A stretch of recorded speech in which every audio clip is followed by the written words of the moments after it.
Hey, so it's interesting to me that Cole was talking about anxieties and burdens and these kinds of things. He didn't know that I'm going to say what I'm going to say, and I didn't know that he was going to say what he said. But what I want to say is that most of my life, just to be honest, I've struggled with, I guess you could call it stage fright, or there's probably clinical terms, performance anxiety. These kinds of things. But the idea, regardless of what you want to call it, the idea is that for me, at least throughout my life, when I've had to be a certain person, or when I've had to perform a particular thing, or do something in front of people, I've struggled with some pretty intense anxiety. Stomach aches, can't sleep, can't eat.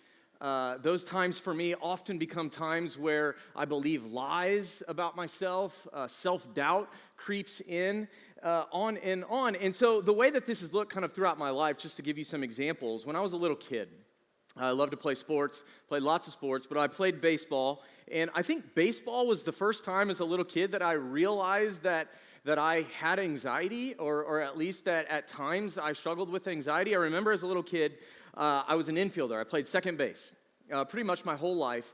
And when I was a little kid, I remember every time our pitcher would pitch the ball, you're down in the kind of the stance, and instead of my glove being on the ground, or at least pointed down where it should, my glove was in front of my face. And the reason it was in front of my face was because I was praying to God that batter didn't hit me the ball.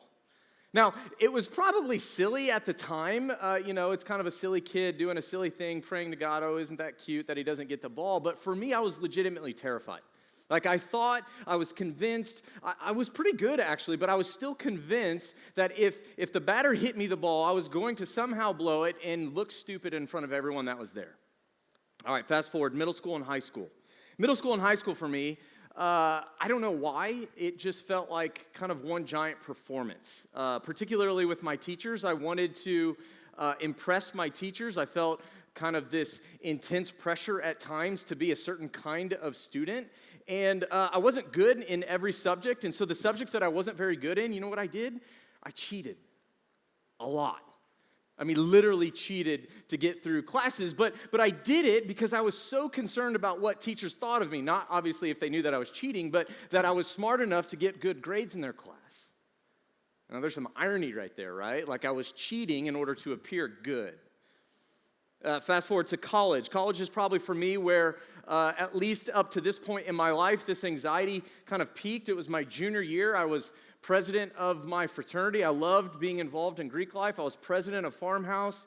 And at the time, Farmhouse was going through some pretty serious things. We had some things going on legally. We had some things going on with the university. We had some things going on internally. And as the president, kind of it all starts with you and stops with you. And so I felt intense pressure in those moments. But I also felt intense pressure because I was in some of my harder engineering classes that I had to pass in order to go on to the next class. And to be honest, I was barely keeping my head above water through it all. And so it's the week before finals. I'm in Ellis Library. I'm studying with a group of people. And I'm just so completely overwhelmed. I'm so exhausted. I'm worried. I'm anxious. And I had a panic attack right in the middle of Ellis in front of all these people. And we didn't call it a panic attack. That was, 15, 17 years ago, something like that. I know I'm old. We didn't call it that back then, but that's exactly what I had, a panic attack in Ellis Library. Because I was so anxious about having to perform in my fraternity, perform in my classes. And I wish that I could say that I left all that anxiety behind me. I wish I could say that left me in college and I've kind of moved on from that, but the reality is this is not true because it followed me to my job here with Veritas. It followed me to grad school when I was in seminary studying to become a pastor. It quite literally at times has followed me to this stage when I've had the opportunity to stand up here on Sunday mornings and speak to our church. See, I could go on and on and on with the various ways in my life that anxiety has kind of plagued me in these moments where I've got to live up to the expectations of people. Now, here's the point of why I'm sharing all of this. If I could just be really honest with you, it's this. I struggle with what people think about me. And the reason why I struggle with I struggle with what you think about. The reason why I struggle with what people think about me is because I want approval. I want praise. I want respect. I want to be accepted. I want to belong. And so what this often means for me is that I've gone through seasons in my life and have extended seasons in my life where I'm terribly afraid of not meeting people's expectations. I feel this constant pressure at times to meet the expectations of what other people want or need me to be. See, the reality is that I do all these things. I worry about what other people think of me. It's because that's where I find my identity. If I'm completely honest, oftentimes I find my identity in what other people think and expect of me. As I was thinking about this, I was reminded of Ronda Rousey. Now, you might not know that name. If you don't, that's fine. I didn't either when I first saw the video that I'm about to show you. But just some context, Ronda Rousey, this is back in 2015 or so. So, I don't know, what is that, 7 years ago? Something like that? 7 or so years ago, 2015, Ronda Rousey, many people said Ronda Rousey was the best female athlete to ever exist. She was a MMA fighter. She had won, and in 2015, she'd won 12 consecutive MMA fights. She was a Strikeforce champion, a UFC champion. I have no idea what those things are because I don't watch the sport, but that's what I read, right? She's all these things. Some said that she was the best female athlete to ever exist until she got kicked in the head by an underdog named Holly Holm in a fight, knocked unconscious in the first round, and lost her title. It was her first professional loss. She had never lost a professional fight before. Months later, she goes on the Ellen DeGeneres show, and she talks about this experience. This is the video. I want you to watch what she says. Could this be permanent? Did I really hurt myself, and maybe I won't do this again? No, to be honest, like what I was thinking, like honestly, like my thought, I was like in the medical room, and I was like down in the corner. I was sitting in the corner, and I was like, what am I anymore if I'm not this? And I was literally sitting there and like thinking about killing myself. And that exact second, I'm like, I'm nothing. I'm like, what do I do anymore? And no one gives a shit about me anymore without this. And then it goes on, but that's the gist, right? And I just think about that for a second.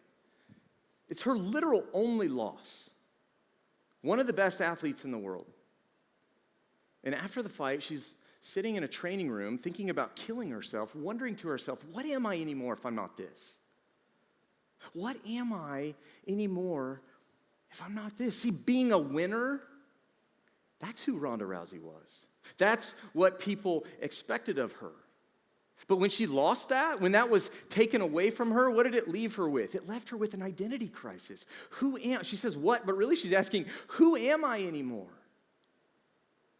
Who am I anymore if I'm not a winner? If I'm not a champion? Who am I anymore if I'm not what people expect me to be? Now, of course, our circumstances are different, right? I'm guessing none of you are MMA fighters, nor are you aspiring MMA fighters, but maybe. But at least right now, you're not. So our circumstances are different. But the reality is we're asking the same question. We're asking that same question. There's some research done, put into a book by the Fuller Youth Institute about Gen Z. And among many things, it talks about the questions that your generation is asking. And one of those questions in particular is this question, who am I? This is one of the most important questions, at least based on all the research, all the studies, all the interviews of people in your generation. This apparently is one of the most important questions to your generation. Now, there are lots of ways these authors in this book go on to say that you all are answering this question, but they say there's 4 kind of most common responses. The 4 most common responses when asked, who am I, according to your generation, are these responses. The first, I am what others expect. Who am I? Well, second, I'm not fill in the blank enough. Next. Who am I? Well, I am my image. Whatever image I project, I'm my brand. what other people see. Who am I?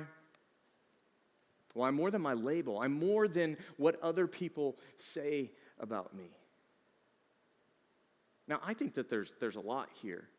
And I think what this variety of answers, and this is obviously just a summary, right? This is even the sum total of all the responses that there is to the question, who am I? These just happen to be apparently the most common responses. But what this shows me, and I think probably you, if we're honest with ourselves, is that we really do share the problem that Ronda Rousey has. We've got an identity crisis. We've got an identity. There are all sorts of ways that we are answering the question, who am I?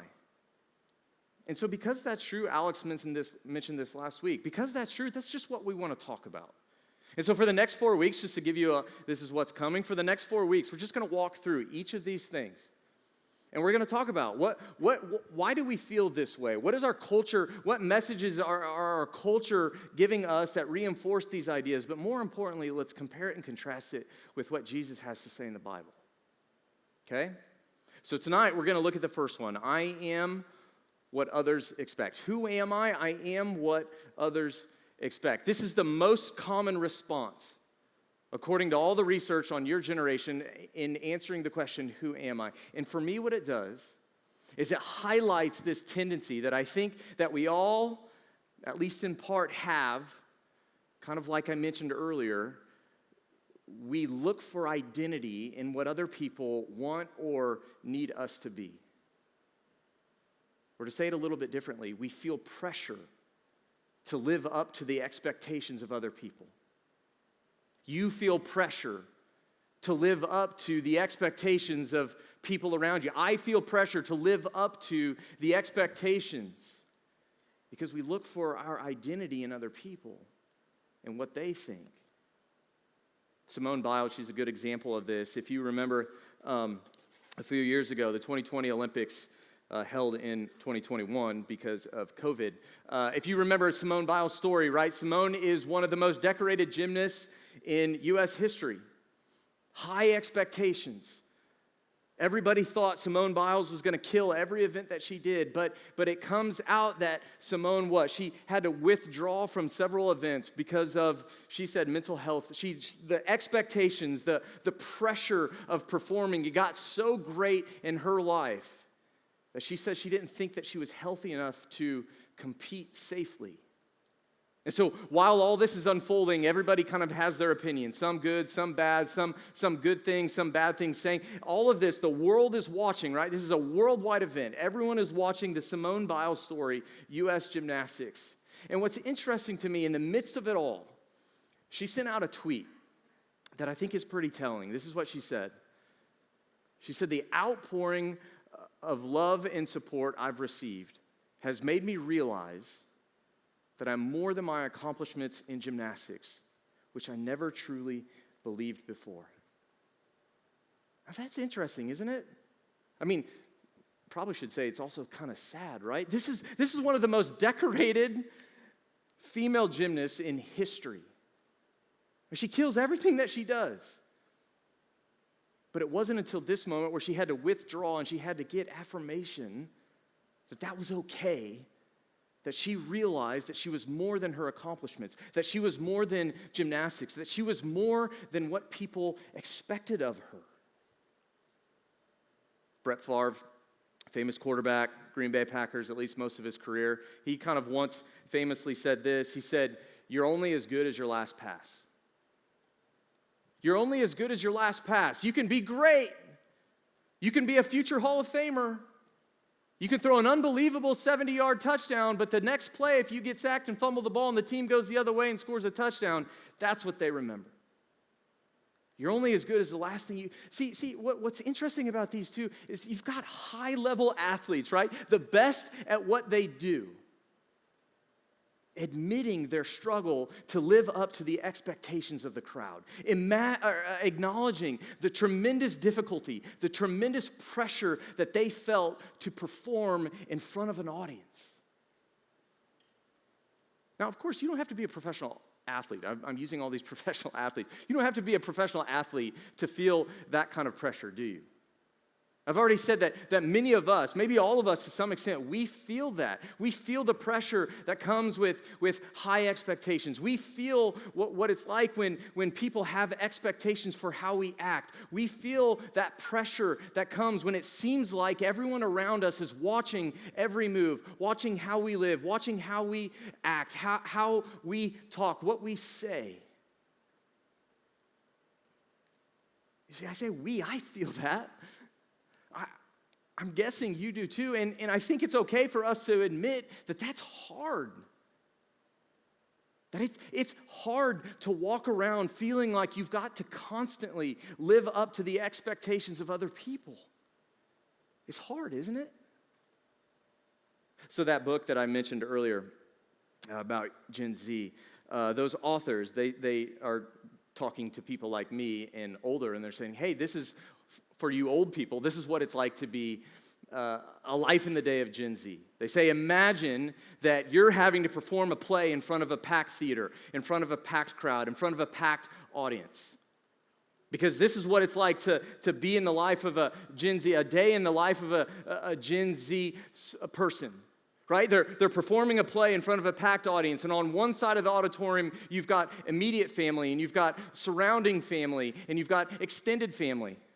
And in the center of the theater, you've got friends, you've got coworkers, you've got classmates, you've got teammates, you've got fraternity brothers, sorority sisters, you've got dorm friends. That's the crowd. And then over here, you've got teachers, and you've got mentors, and you've got coaches, and you've got church people. And in the front row of this play, you've got all of your followers on social media. But then up in the balcony's packed. It's packed with all the people in our culture, all the people in your life that are telling you what success is, what beauty is, what achievement really is. And then they say, now catch this, here's the role that this person plays. Your role in that play is to please every single person in the audience at every moment.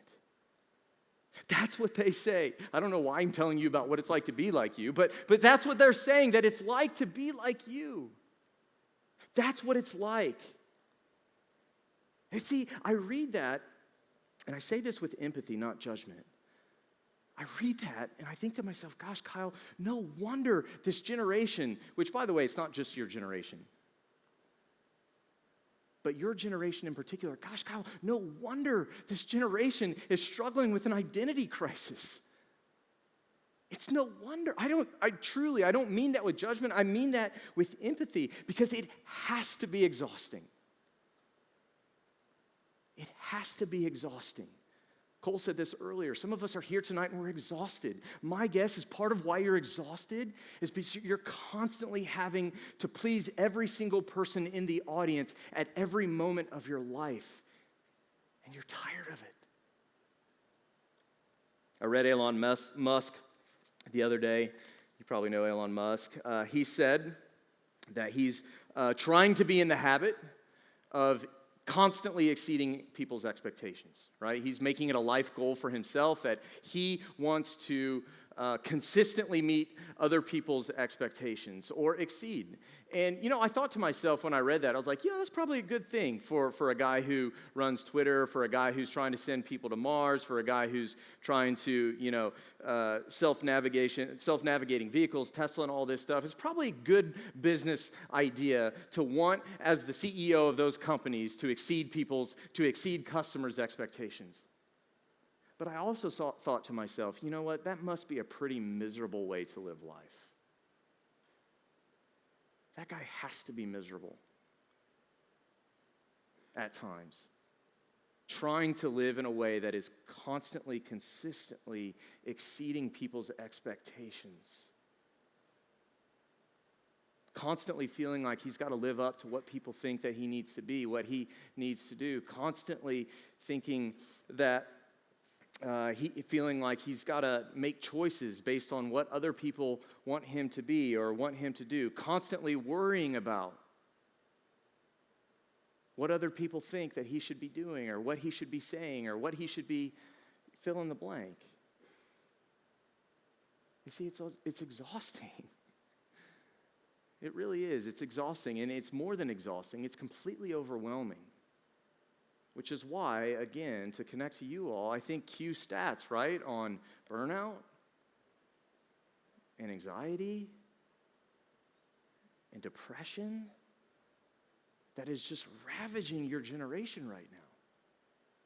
And of course, it's not just because of this, right? But those things are true, that your generation in particular is tremendously struggling with those things, burnout and anxiety and depression.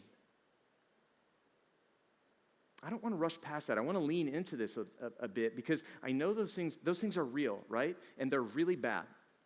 Burnout, anxiety, depression, those things are bad. Those are not good things in our lives. But here's the thing. I want to lean into this a bit because I actually think the stakes are higher than those things. I think it's more significant than just being burnt out. I think it's more significant than just having anxiety. I think it's more significant than just being depressed when we talk about finding our identity in other people, meaning it's not just a horizontal problem. It's not just a problem I have with myself. It's not just a problem I have in relationship to other people. It's actually a vertical issue in my life. It's an issue that I have with God. And see, what I mean is that finding our identity in what others think or expect from us, well, it hinders our relationship with God. It gets in the way. It inhibits our ability to follow God faithfully, and it inhibits our ability to love Jesus as Jesus calls us to.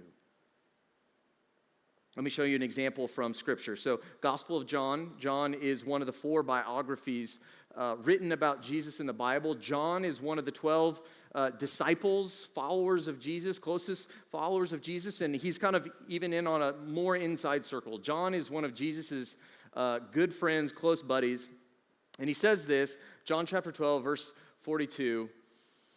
He says, "Yet at the same time, many even among the leaders believed in him, in Jesus.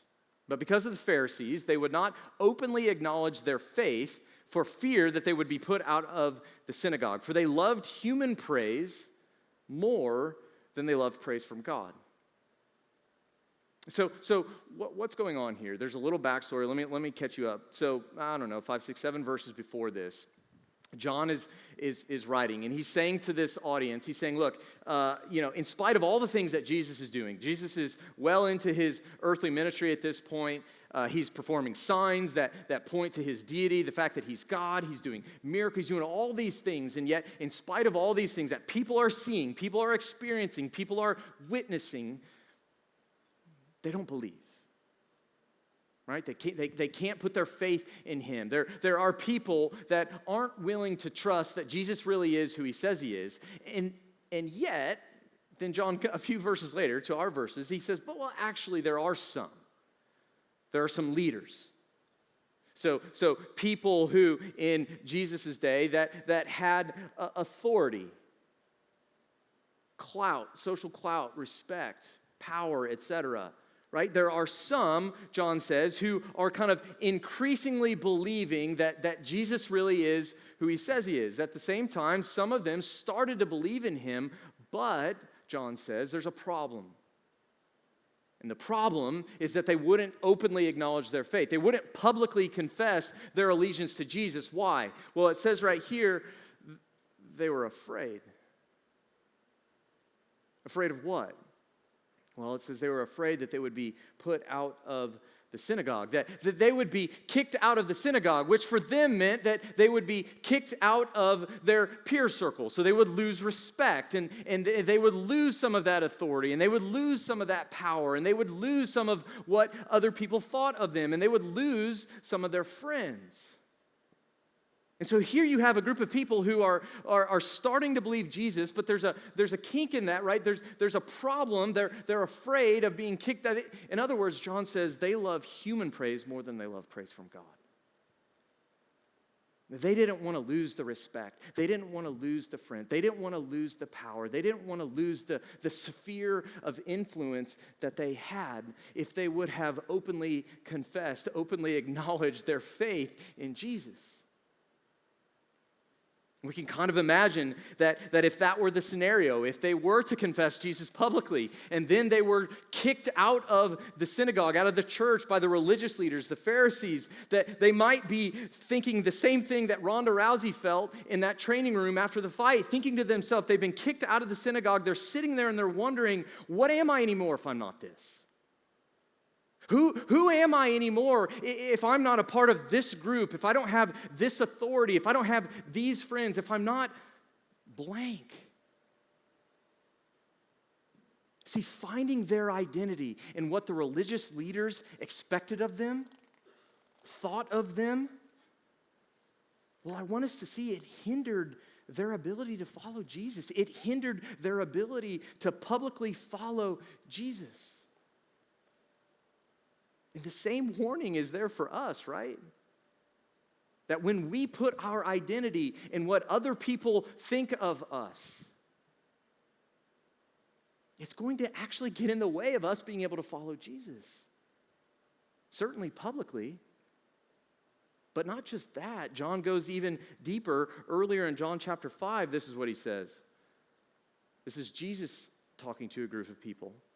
He says, how can you believe? Imagine Jesus saying this. How can you believe in me since you accept glory from one another but do not seek the glory that comes from the only God? You see, finding our identity in what other people expect from us, it doesn't just keep us from following Jesus publicly, it keeps us from following Jesus, period.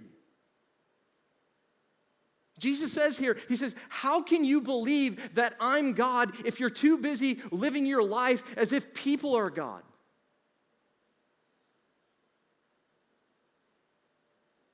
It's a tough question, isn't it?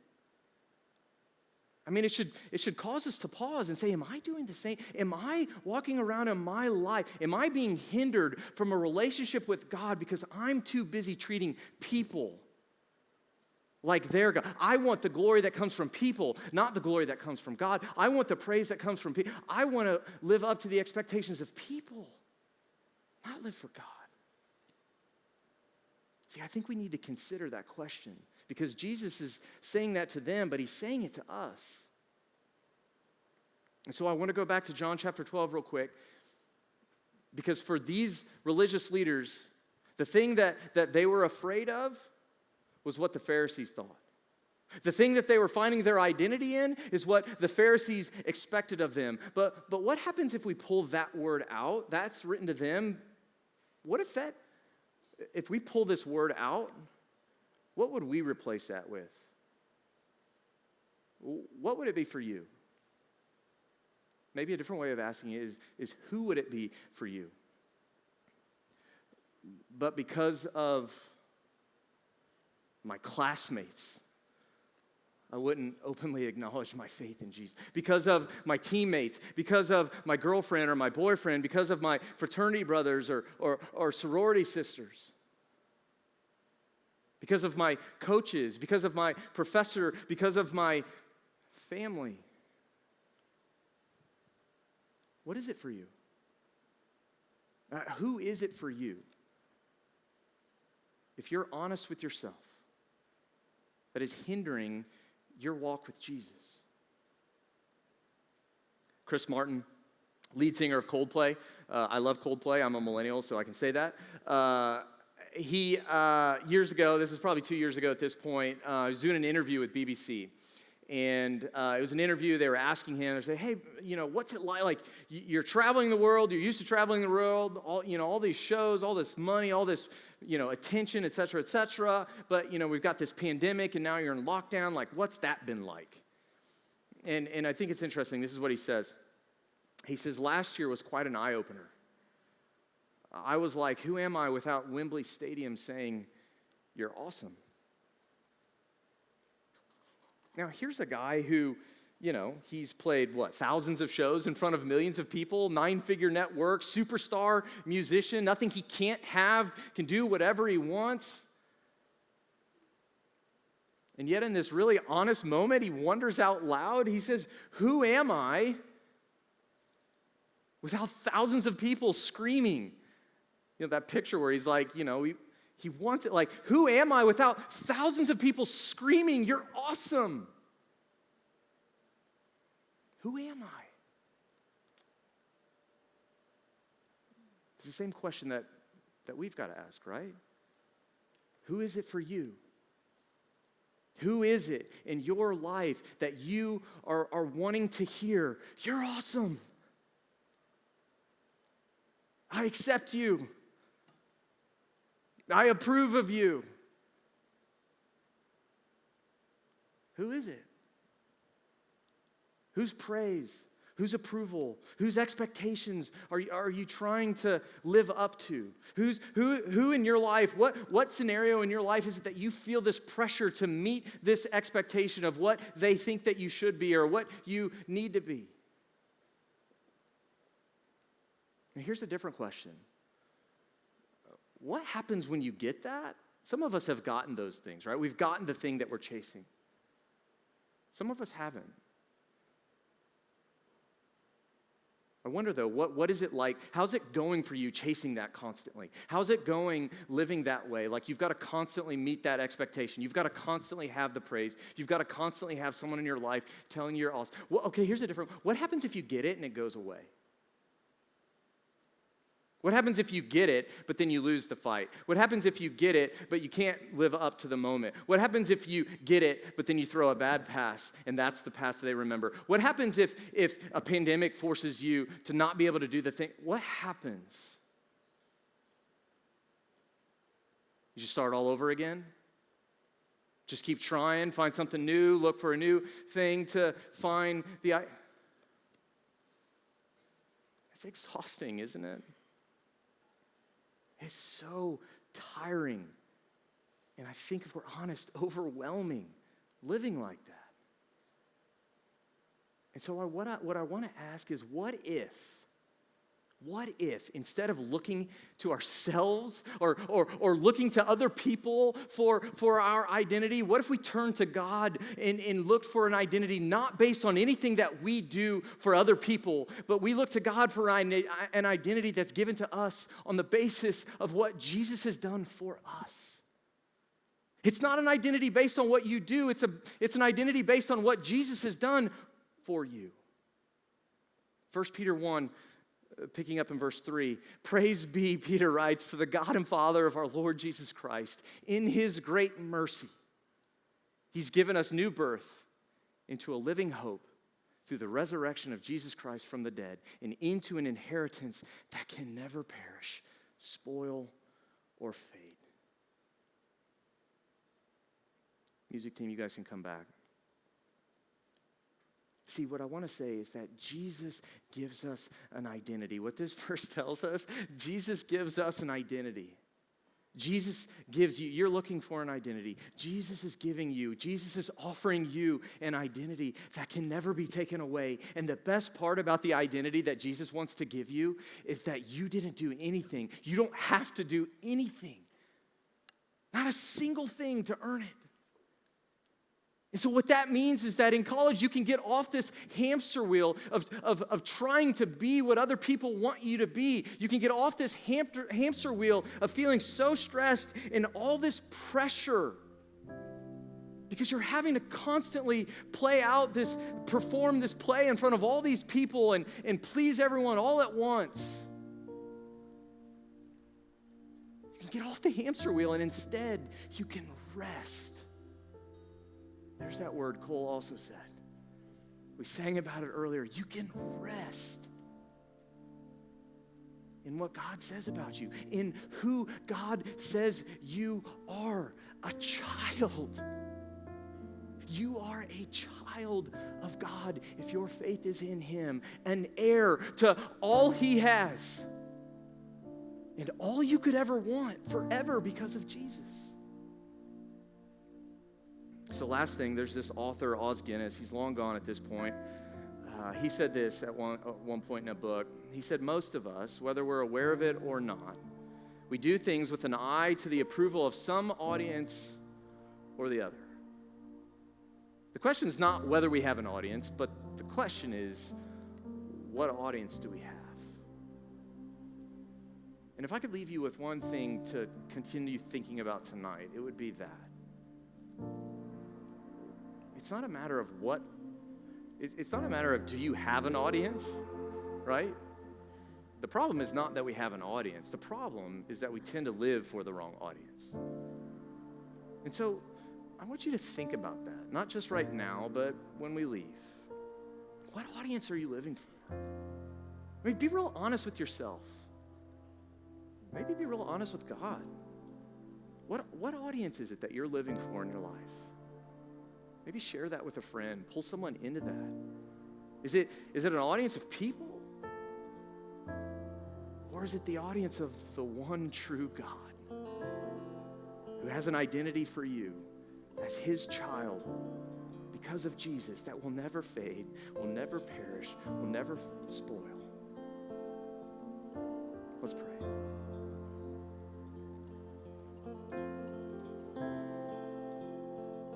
Jesus, if we're honest,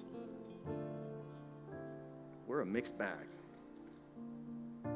It sounds great to say, yeah, I would love to find my identity in you, and I would love to live for the audience of one, but if I'm completely honest, God, there are so many ways in my life, this is me talking, my life, that I live for some other audience.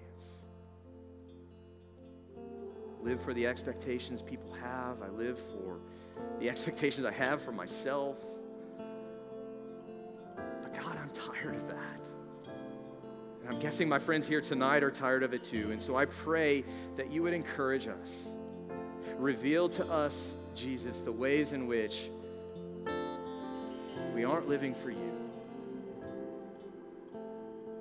God, would you soften our hearts? Help us to want you more. To seek the identity that you offer freely, the identity that you give us that will never be taken away. Pray this in your name. Amen.